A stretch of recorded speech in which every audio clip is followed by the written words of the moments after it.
Assalamualaikum warahmatullahi wabarakatuh. Perkenalkan, saya Raisa Amelia Putri dengan NIM 111 28 24 29 144 dari kelas IKMD.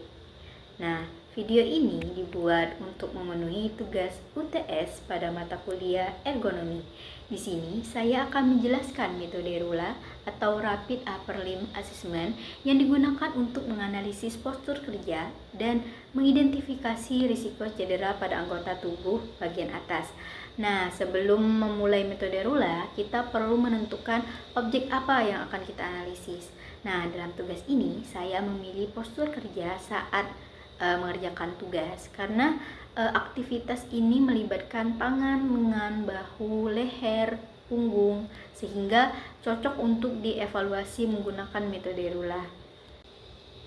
Baik, pertama-tama kita mulai dengan bagian A, yaitu arm and wrist analysis. Nah, pada step pertama kita menemukan upper arm position, di mana kita melihat sudut antara bahu dan siku. Nah, pada gambar yang dianalisis ini tertera sudutnya itu 37,99 yang termasuk di bagian 20 sampai 45, yang artinya ini plus 2. Nah, selanjutnya kita mengadjust atau penyesuaian, dimana kalau bahunya terangkat itu tambahkan 1, kalau lengan atas menjauh dari tubuh itu bisa kita tambahkan 1, dan kalau lengan disanggah itu bisa kita kurangin 1. Nah, karena di sini tidak ada, jadi hasil step satunya tetap 2. Nah, pada step yang kedua kita menemukan lower arm position, dimana pada gambar yang dianalisis tertera yaitu hasilnya itu kan 97,37 derajat. Ini artinya di bawah 100. Nah, ini bisa kita artikan yaitu plus 1. Nah, selanjutnya adjust atau penyesuaian, dimana kalau lengan bekerja menyeberang garis tengah tubuh atau menjauh ke samping bisa kita tambahkan 1. Nah, karena di sini tidak ada, jadi hasilnya tetap 1.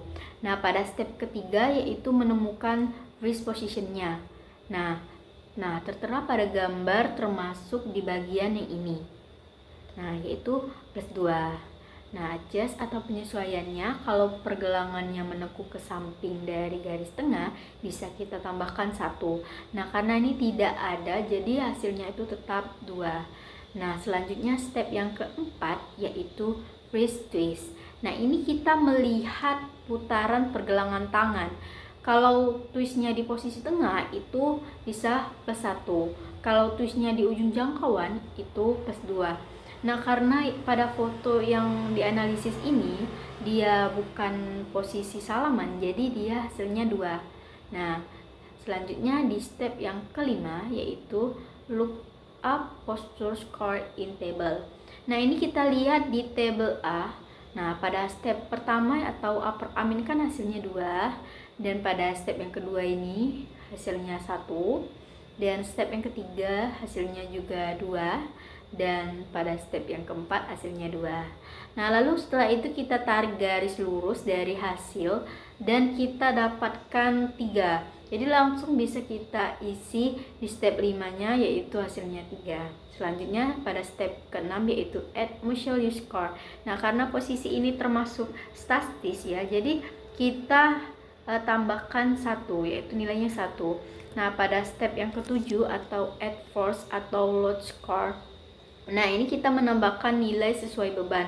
Karena bebannya itu kecil, hanya sebuah pena, jadi itu nilainya termasuk di 0. Dan selanjutnya ke step yang ke-8 yaitu find roll in table C. Nah, pada step ini kita tinggal menjumlahkan. Nah, kita jumlahkan hasil dari step sebelumnya. Itu hasilnya yaitu 4. Oke, selanjutnya kita ke bagian yang B, yaitu neck, trunk, and leg analysis. Nah, pada step 9 ini kita menemukan neck positionnya, dimana pada gambar tertera yaitu 26,66 derajat, yang artinya ini lebih dari 20 derajat. Nah, yaitu bisa kita artikan hasilnya itu yaitu 3. Nih. Nah, ada adjust atau penyesuaian yang bisa kita sesuaikan, yaitu kalau lehernya berputar itu bisa kita tambahkan 1, kalau lehernya miring ke samping itu bisa kita tambahkan 1. Nah, karena ini tidak ada, jadi tetap 3 hasilnya. Nah, selanjut pada step ke-10 kita menemukan trunk position. Nah, pada gambar tertera yaitu hasilnya itu kan 32,31, dimana termasuk plus 3 ya, yaitu pada rentang 20 sampai dengan 60 derajat.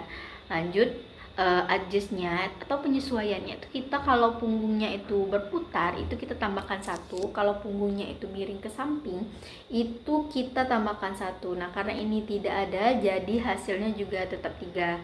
Nah, lanjut step 11 yaitu legs. Kalau kaki atau telapak kakinya menapak dengan baik atau tersangga itu skornya 1. Tapi kalau tidak atau tidak tersangga dengan baik dan tidak menapak dengan baik itu skornya 2. Nah, karena pada gambar ini termasuk menapak dengan baik, dengan nyaman, ini skornya kita kasih 1. Selanjutnya ke step 12 yaitu look up posture score in table B.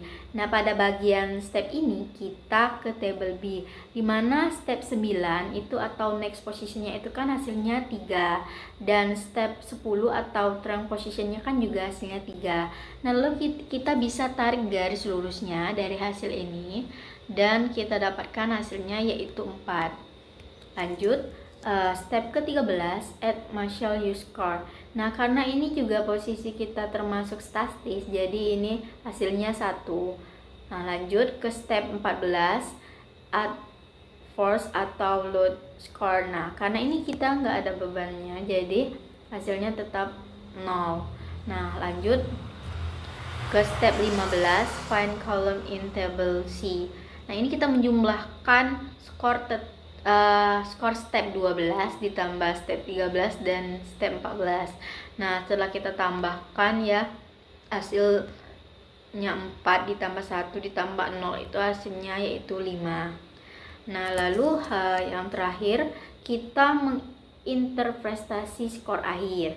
Nah, pada tabel C dapat kita lihat ya, dapat kita ketahui bahwa wrist and arm skornya adalah 4 dan neck, trunk, and legs-nya skornya adalah 5.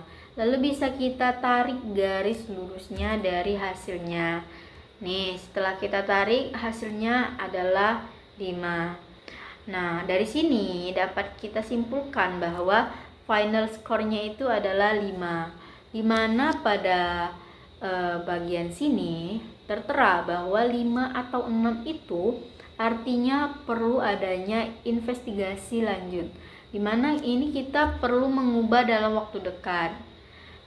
Nah, berarti kita itu perlu perubahan dalam waktu dekat. Baiklah, itu saja video dari saya. Sekian, terima kasih. Assalamualaikum warahmatullahi wabarakatuh.